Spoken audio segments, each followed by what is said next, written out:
Bonjour à tous, bienvenue sur la chaîne YouTube Mécanique Sportive, c'est Nicolas. Aujourd'hui, je vous présente la Mégane E-Tech entrée de gamme, la version 100% électrique de cette voiture, à la plus petite finition. Et on va se faire un essai. Comme d'habitude, on va regarder les consommations, voir ce que ça donne. Est-ce que ça consomme moins que la plus grosse batterie? Normalement, peut-être un petit peu moins, puisque c'est moins puissant et c'est également plus léger.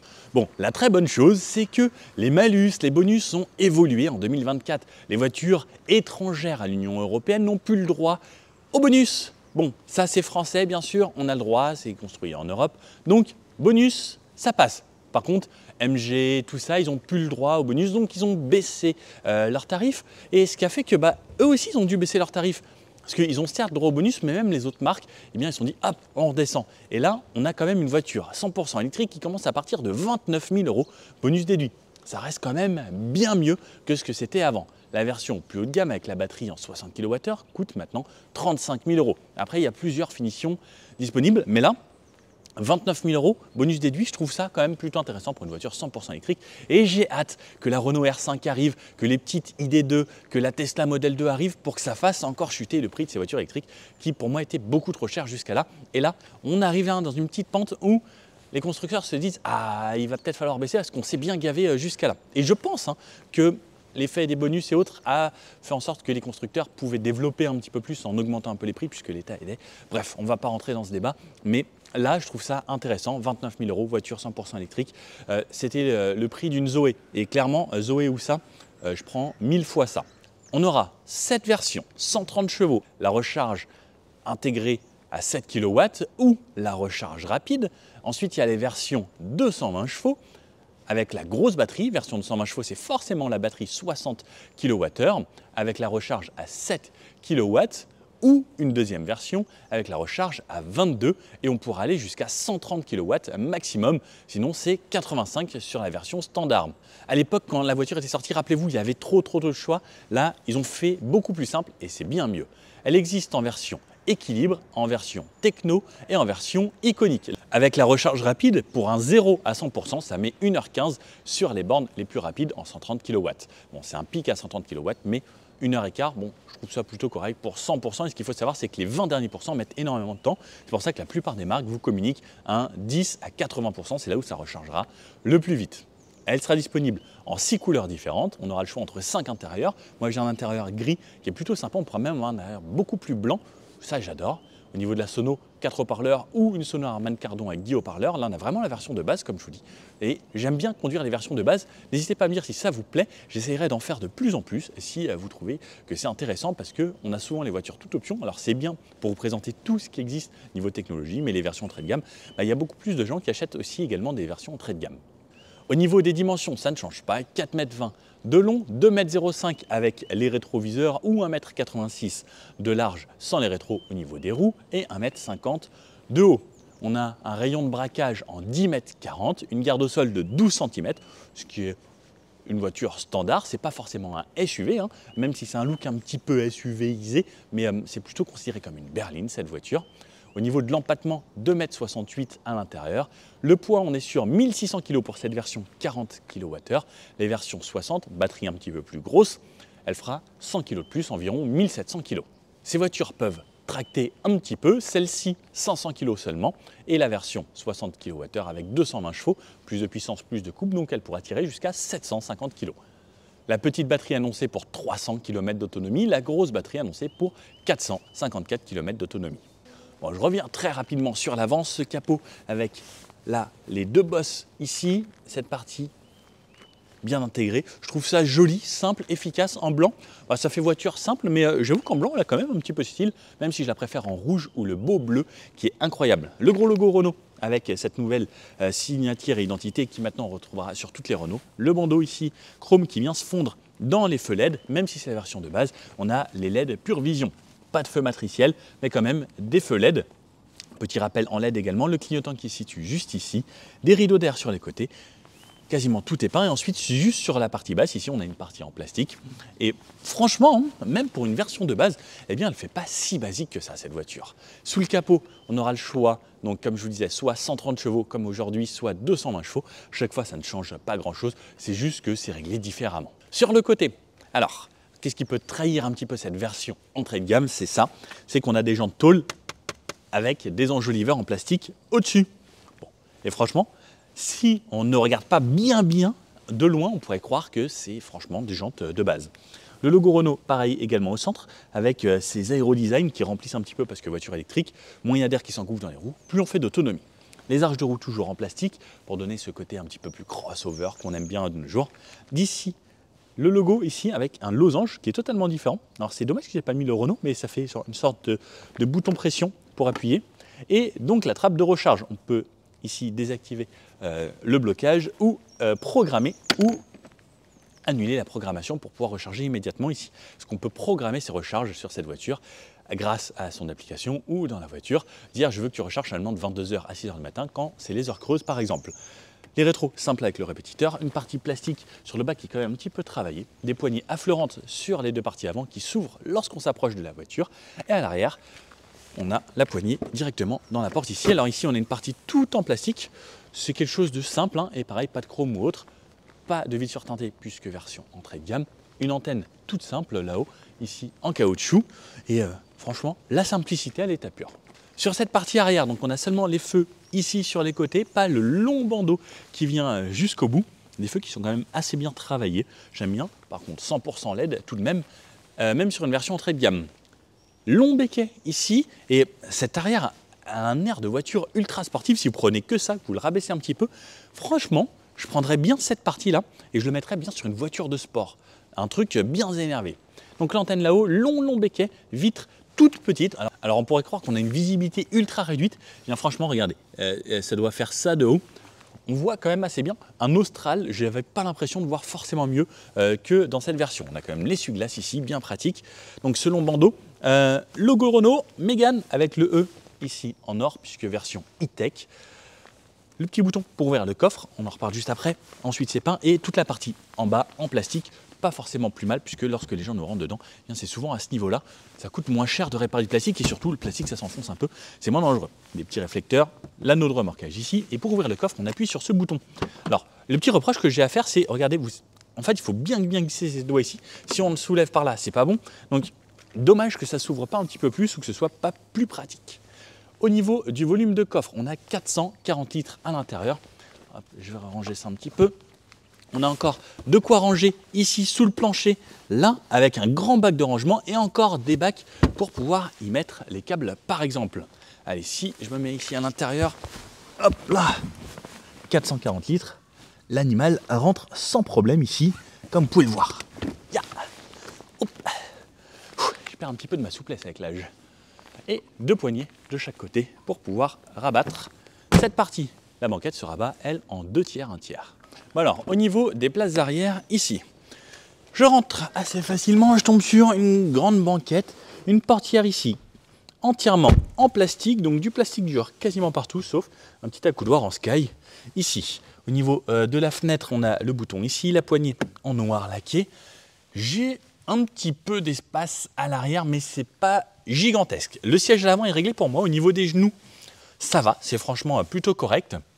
Au niveau de la tête, par contre, si je me mets très droit, vous avez vu ce style vraiment coupé, ça fait que bien ça redescend pas mal sur l'arrière. Mais ça va. Moi, je fais 1m80. On va dire que je suis pas mal à l'intérieur. Au niveau des pieds, j'ai de l'espace. On a un plancher totalement plat. Ça, c'est ce que j'aime beaucoup avec les voitures électriques. Ça permet d'avoir ce genre de plancher puisque les batteries sont en dessous et il n'y a rien comme transmission à mettre ici. On a deux poches ici dans les portes en tissu. Ensuite, l'aérateur quand même central pour avoir un petit peu d'air. Une banquette tout en tissu gris comme ça que j'aime beaucoup. Alors c'est une texture un petit peu de jean un petit peu plus rêche. Fixation top taser et isofix sur les deux extrémités. Les ceintures ici sont montées sur des lanières et on a l'impression presque d'avoir une place qui a été dessinée pour la troisième personne ici en plein centre. Pas d'accoudoir central mais on a tout de même la troisième ceinture juste ici. J'aime bien cet intérieur qui est quand même assez joli avec des petites surpiqûres blanches. C'est plutôt agréable. Pour glisser au milieu, assez facile. Et j'ai de la place pour les pieds. Alors mes pieds viennent un petit peu sur les rails, mes pieds viennent un petit peu sur le bout des rails, mais bon, c'est pas dérangeant. Et cette place, alors, c'est quand même assez étroit, on dirait un petit peu une selle de moto. Bon, je suis pas trop mal, on va se dire. On a deux poignées sur les côtés. Il me reste quand même de la place ici. Au niveau de la tête, ça va. C'est pas ultra dérangeant. Par contre, je sens que niveau maintien ici, bien, je vais vite un petit peu aller sur les côtés. Et bon, Un petit peu de route, ça va, mais là, en fait, ces coutures sont assez fermes. Alors, c'est peut-être une voiture qui est assez récente et peu de monde monte à l'arrière, mais on le sent un petit peu. Le dossier, par contre, ça va, il est confortable, puisque justement, on n'a pas d'accoudoir.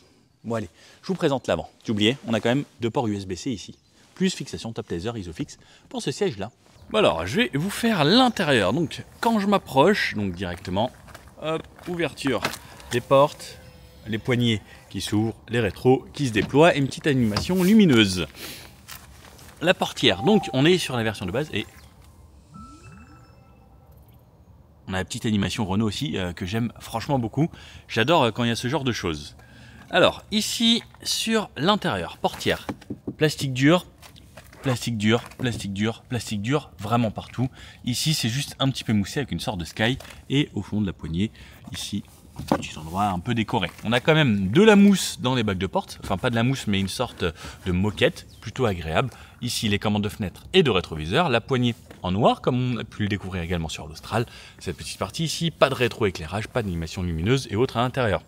Siège entièrement manuel, et sauf juste ici pour gonfler un petit peu les bourrelets au niveau du dos. On a double pédale puisque voiture électrique, les petits tapis Mégane, le gros repose-pied, et je vais vous montrer les sièges, donc ils ressemblent à ça. J'aime bien la forme, j'aime bien ce tissu également, même sur ces versions plus accessibles, et là je trouve que c'est plutôt joli. Par contre, le seul souci que j'ai moi, c'est que ça c'est beaucoup trop à plat, et moi qui suis assez grand, ça fait que mes jambes sont comme ça, donc j'ai aucun soutien au niveau des cuisses. C'est la petite chose qui est dommage, et on ne peut pas le régler du tout. Sur les longs trajets, ça peut être un petit peu fatigant. Et si je me mets plus haut, eh bien c'est trop haut pour moi. Hop, je referme la portière. Alors, vu d'ici, à quoi ça ressemble?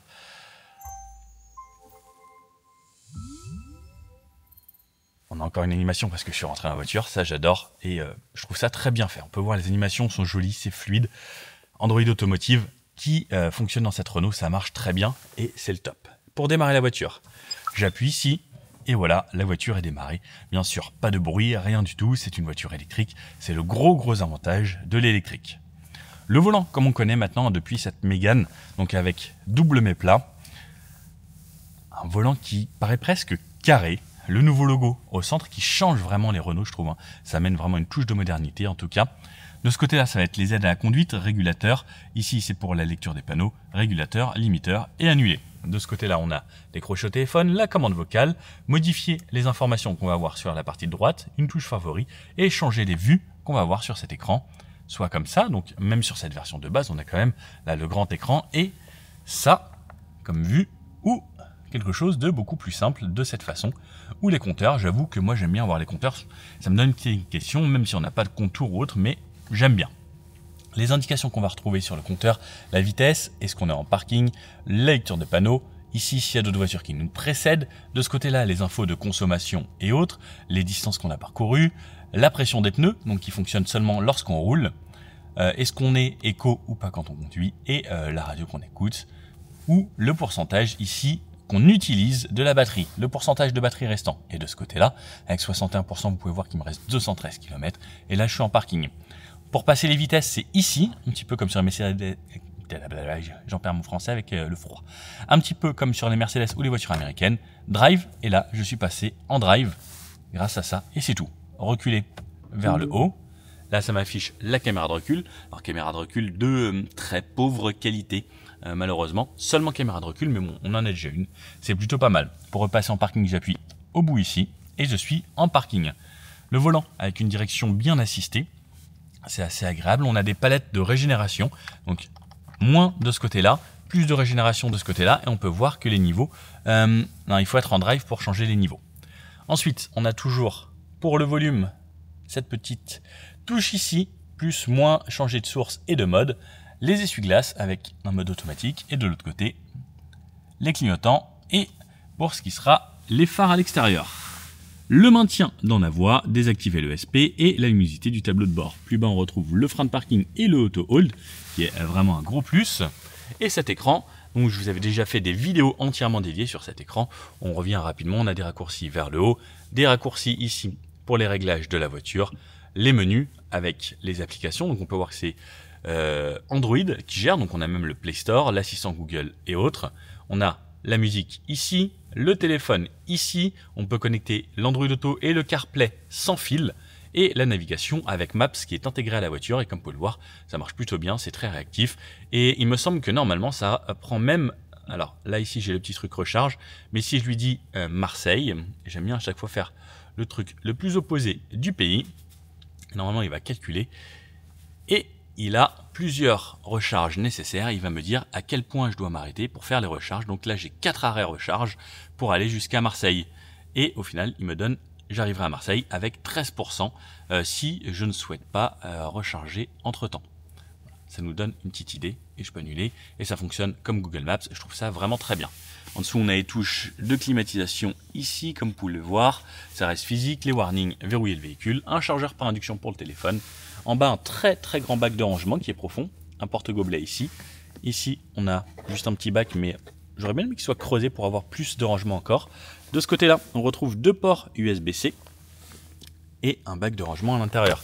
Cet accoudoir est assez long, il ne bouge pas, il reste fixe.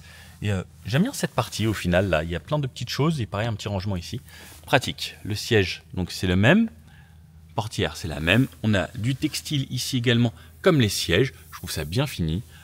Là, tout ça, ça fait vraiment très moderne. Également, petit rappel tissu ici et la boîte à gants qui est plutôt grande. Alors, je pense pas qu'on mettra de grandes bouteilles d'1,5 litre ici, mais on a quand même pas mal de place. Bon, voilà à quoi ça ressemble pour cette partie avant. Le rétroviseur très simple, bascule de cette façon. La touche SOS, rien de foufou là-haut. Et ici, le pare-soleil avec le miroir, sans éclairage comme on peut le voir. C'est tout ça qui fait des petites économies. Et les LED ici, comme on retrouve chez Renault maintenant, un petit peu partout. Bon allez, allons essayer cette voiture maintenant, voir ce que ça donne sur la route. Bon allez, c'est parti donc avec cette Renault Mégane 40 kWh, 130 chevaux, petite batterie, je suis à 100%. Elle m'indique actuellement 326 km d'autonomie. Drive, bien sûr, absolument aucun bruit. C'est calme à l'intérieur de l'habitacle. Et franchement, même pour une version entrée de gamme, eh bien, je trouve ça quand même vraiment sympa. Ce tissu qu'on a pu retrouver dans la version de l'Austral que j'ai essayé, pareil, qui était la version entrée de gamme, eh bien, ça reste quand même un vrai plus. C'est simple et efficace. Surtout, on a tout ce dont on a besoin. Allez, voiture électrique. Bon, on retrouve quand même ce bruit caractéristique des moteurs. Alors, c'est très silencieux, il n'y a pas de vibration dans l'habitacle. La suspension de cette Mégane, c'est un petit peu comme l'ancienne, ça filtre bien les défauts, c'est confortable, que ce soit sur les dodanes ou les anomalies. Regardez, là, par exemple, dodane. Voilà, c'est quand même bien, ça garde une certaine fermeté, puisqu'on verra pendant cet essai qu'également, niveau châssis, c'est quand même plutôt intéressant et elle se débrouille très très bien. On a les palettes avec la régénération de ce côté-là, plus ou moins. Je peux même aller à 0 régénération, ce qui permet d'avoir un roue libre qui peut être agréable dans certaines conditions. En ville, on peut activer la régénération au maximum, ce qui va changer également l'utilisation de la pédale accélérateur, qui va pouvoir avoir une réaction un petit peu différente selon lorsque on l'utilise. Et pareil, la course est plus progressive sur cette pédale d'accélérateur lorsqu'on est en régénération max. Hop, et là je passe par là. Et on a bien sûr remis toutes les consommations à 0. Hop, voilà. Donc on est bien reparti à 0. Ça nous fera une idée de la consommation sur ce trajet. Là, j'ai une centaine de kilomètres à faire. On va voir ce que ça donne. Donc là, j'ai mis au maximum, pas de vrai one pédale. Ça ralentit beaucoup, mais sur la fin, c'est quand même à vous de freiner. Il y a des gens qui aiment bien et des gens qui aiment moins.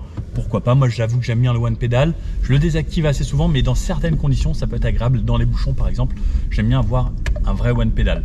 Sinon, quand je suis sur des petites routes de campagne haute, j'aime bien avoir la régénération au minimum et que ça me fasse plutôt un roue libre.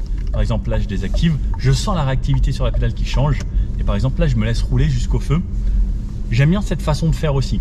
J'anticipe, je lance la voiture et je freine sur la fin. Dans tous les cas, à chaque fois que je freine, eh bien c'est quand même le moteur électrique qui régénère jusqu'à l'arrêt quasiment. Juste sur les derniers kilomètres/heure, c'est les freins, les plaquettes qui viennent se mettre.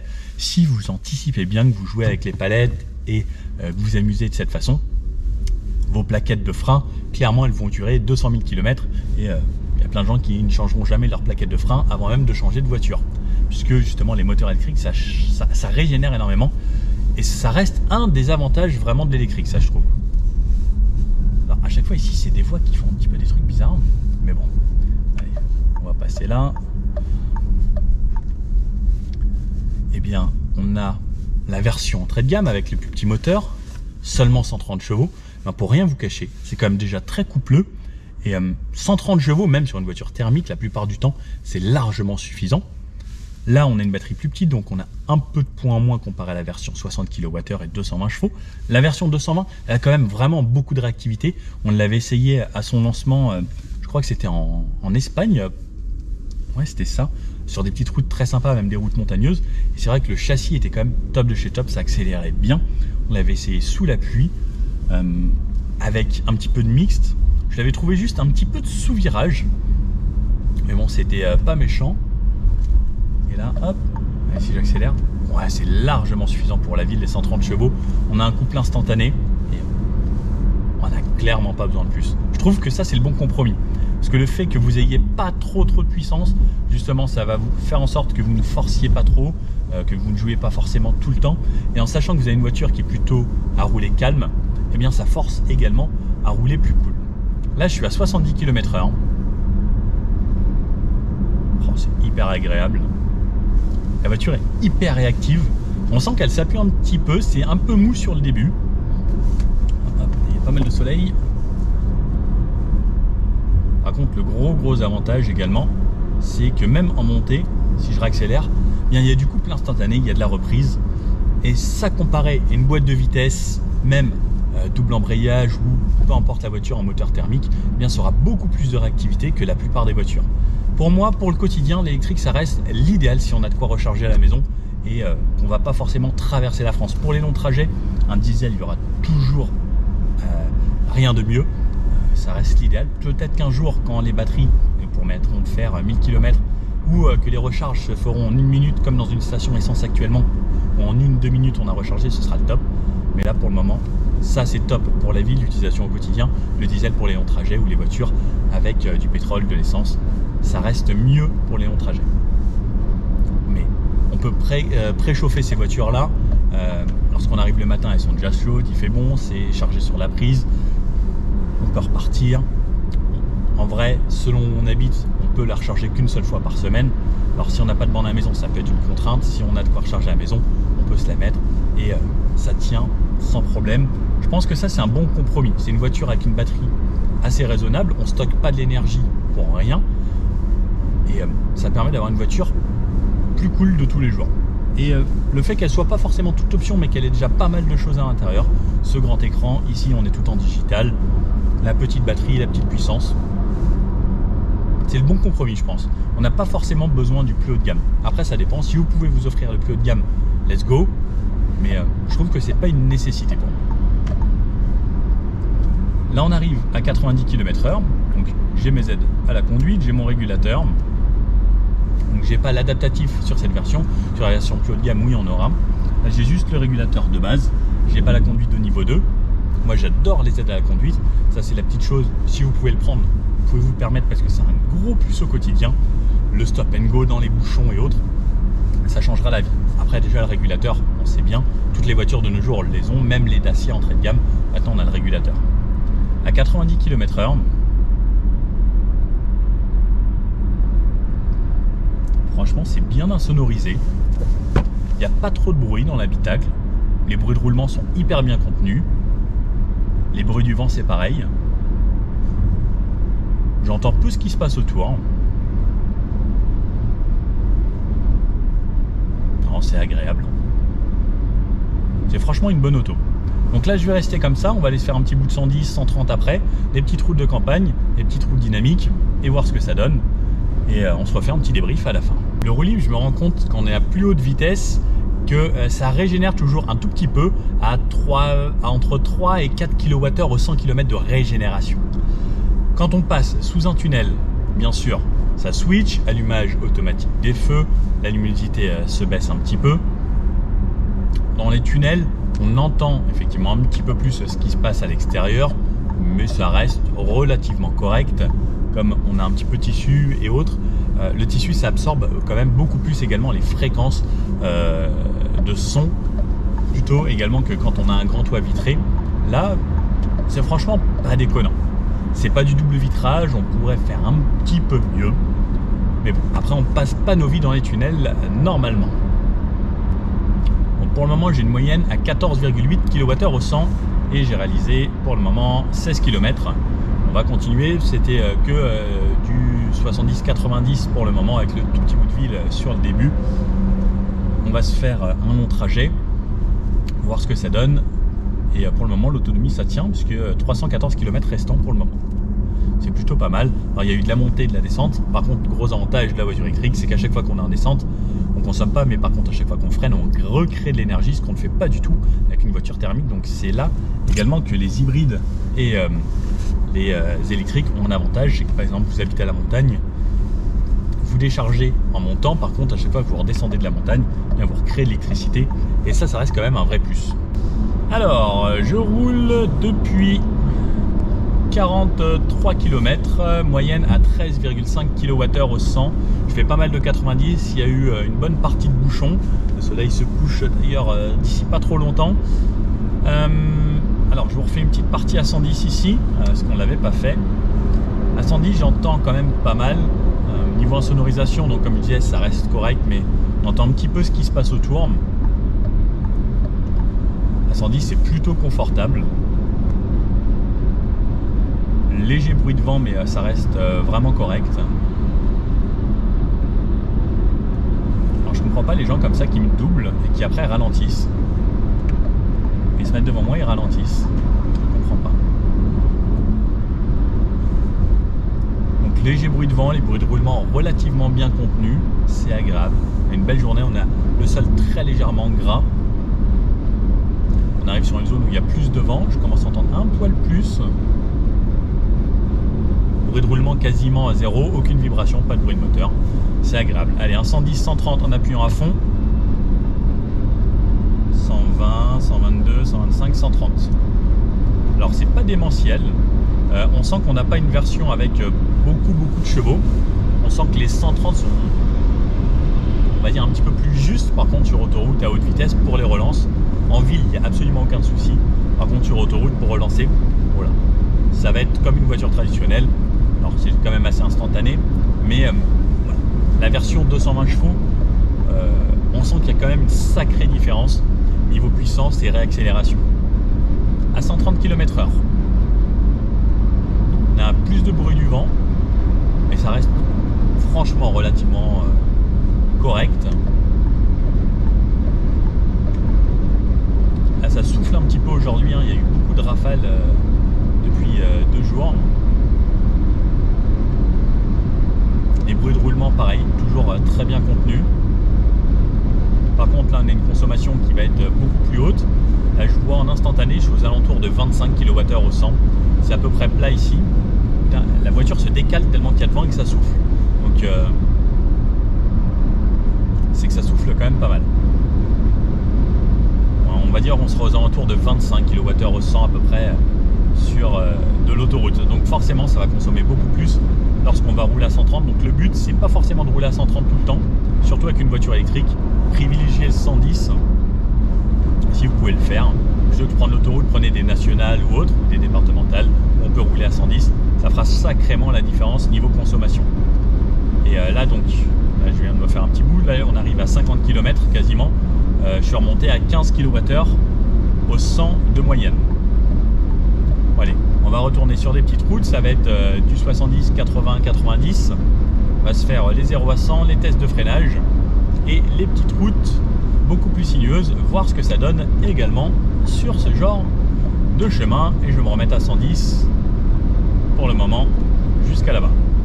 Allez, ici, petite route de campagne très dégradée. Pour ceux qui ont l'habitude de regarder la chaîne, c'est toujours la même. J'aime bien refaire à chaque fois donc, les routes qui se ressemblent avec des voitures différentes. Ça permet vraiment de se faire un très bon avis. Ça filtre très bien le gros nid de poule. Là, c'était un trou dans le sol. Au niveau de la suspension, ça filtre pas mal là, toutes ces petites anomalies. Je ressens peu tout ça, alors je vais éviter de trop la salir. Là, il y a des grosses flaques, hop, nickel. Les réaccélérations sont largement suffisantes, comme je vous disais. Alors, lorsque je fais ça, par contre, la voiture, on sent que c'est un petit peu mou de l'avant, c'est un petit peu joueur, ça s'appuie. Par contre, lorsque j'appuie et que je tourne, enfin, elle se met un petit peu en appui, elle va aller se mettre en appui, on sent qu'elle prend un poil de roulis, et ensuite, elle y va gentiment. Alors, c'est pas très nerveux. Au niveau du volant, c'est quand même assez dynamique.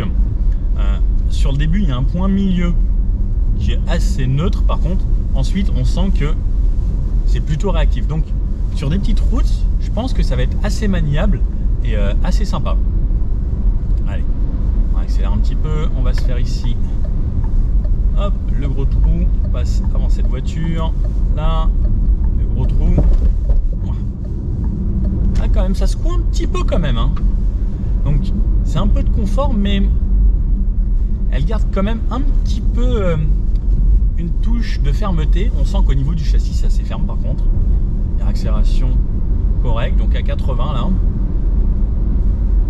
Ça reste confort. C'est pas une voiture premium. On sent que c'est une bonne voiture. C'est ni trop ferme ni trop mou, c'est vraiment entre les deux. Allez, on est sur ma petite route où il n'y a absolument personne. J'ai l'auto-hold, ce qui est un vrai plus. 0 à 100 comme d'habitude. Allez, full gaz. C'est pas démentiel, mais ça marche bien. 50, 60, 65, 72, 80, 90 et 100. C'est pas un foudre de guerre, mais c'est largement suffisant. Ça fait le job. Et sur un 100 à 0, vous êtes prêts. Alors attention, c'est gras ici.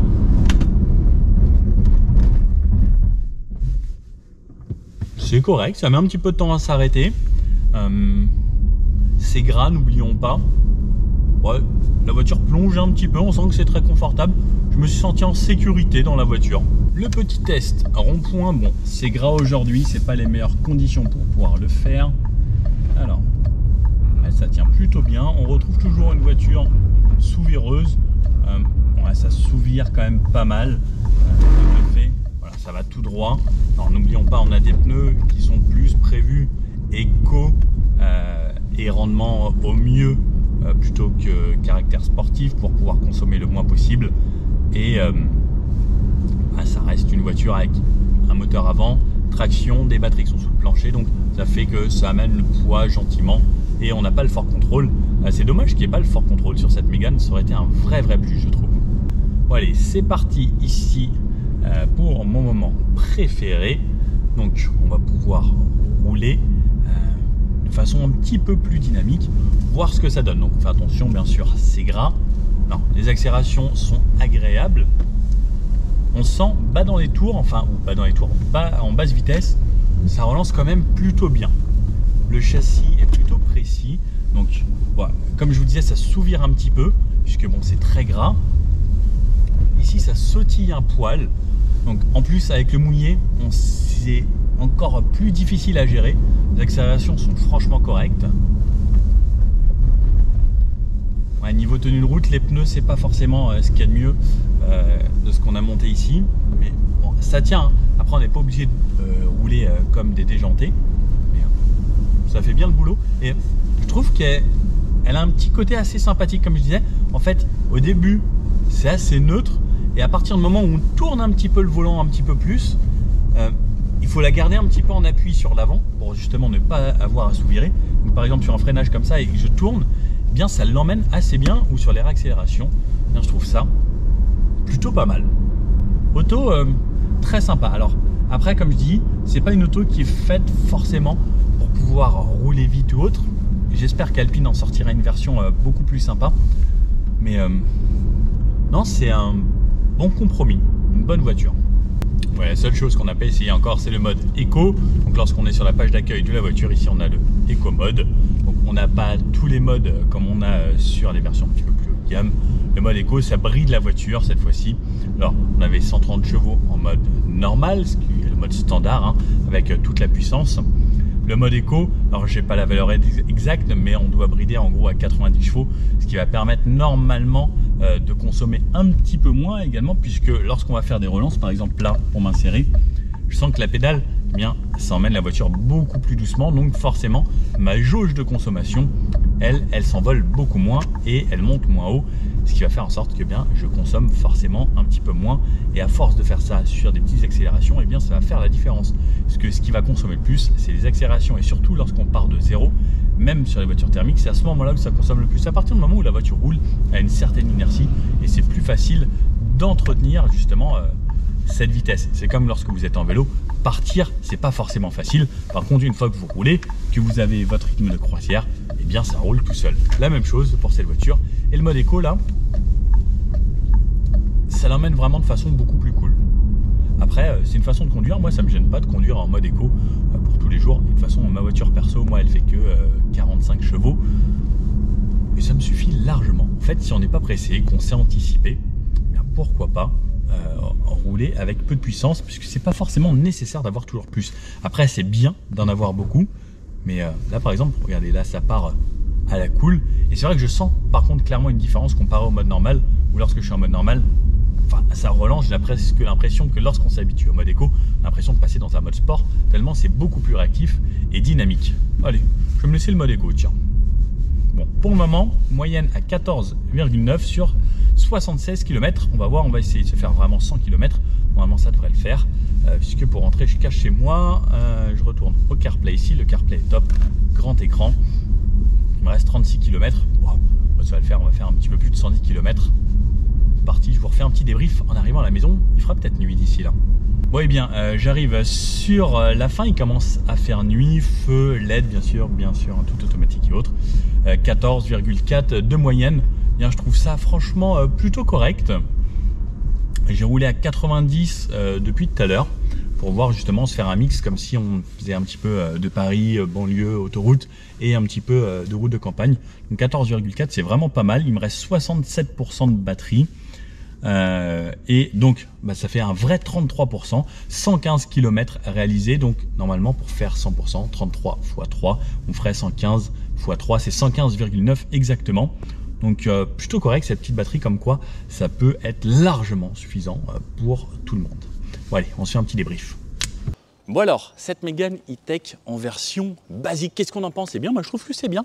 Une version basique où il y a quand même déjà beaucoup de choses. On a tout l'équipement à l'intérieur, on a une finition plutôt sympa. Elle ne fait pas cheap pour une version basique. Et ça c'est bien puisque les voitures électriques, c'est quand même des voitures qui valent assez cher. Et heureusement que les versions entrée de gamme ne font pas si bas de gamme. C'est agréable à conduire. 130 chevaux sont largement suffisants pour le quotidien. On n'a pas besoin de plus. Pour une voiture qui va faire de l'urbain ou un petit peu si vous êtes à la campagne, au final, on peut tenir des consommations assez raisonnables. Moi, j'étais une moyenne de 15 kWh au 100 km sur la totalité de cet essai. Eh bien, je trouve ça plutôt intéressant. J'ai fait vraiment tout type de route. Il faisait frais, mais pas forcément trop froid non plus, puisqu'il y a eu la période où il faisait moins 4 il y a 3 jours. Et là, au final, on est retourné aux alentours entre 5 et 10 degrés. Le chauffage, ça consomme beaucoup plus et attention, l'autoroute également. Ne prenez pas la batterie 40 kWh si vous faites beaucoup d'autoroute. La 60 sera quand même beaucoup plus adaptée et surtout avec le chargeur le plus rapide. 40, c'est vraiment juste si vous faites que l'autoroute, puisqu'à 130, on consomme beaucoup plus. On a vu, on sera aux alentours de 25 kWh sur autoroute. Vous avez une batterie que de 40. Donc, vous ne ferez même pas les 200 km sur autoroute avec une petite batterie. Ah, d'ailleurs, là-bas, il y a l'ancienne version de la Mégane qui passe. C'est une voiture qui a bien changé comparé à l'ancienne, mais je suis vraiment pas contre puisque l'intérieur est quand même beaucoup mieux, beaucoup plus moderne. Android Automotive, ça fonctionne super bien, Google Maps et tout. Franchement, j'aime beaucoup cette voiture. Est-ce qu'il vaut mieux prendre la version 220 chevaux avec la grosse batterie si vous roulez beaucoup? Oui, clairement, la grosse batterie sera un avantage, mais j'aurais même bien vu une version grosse batterie, petit moteur. Même si en gros, je pense que c'est exactement le même moteur qui a juste été réglé à 130 chevaux sur cette version. Pour quelqu'un qui fait de la ville, qui n'a pas besoin de plus ou qui va emmener les enfants à l'école et autres, on a largement de quoi faire. Est-ce que vous faites souvent plus de 300 km par semaine? Je pense qu'il n'y a pas tant de personnes que ça qui font plus de 300 km par semaine. Donc ça peut être une solution alternative pour pouvoir faire ça. Par contre, avec une petite batterie 40 kWh, ce qui est bien, c'est quand même de garder une autre voiture pour pouvoir faire les déplacements, les vacances et autres. Parce que comme on l'a vu par exemple sur un Paris-Marseille, on a quand même 4 arrêts à faire.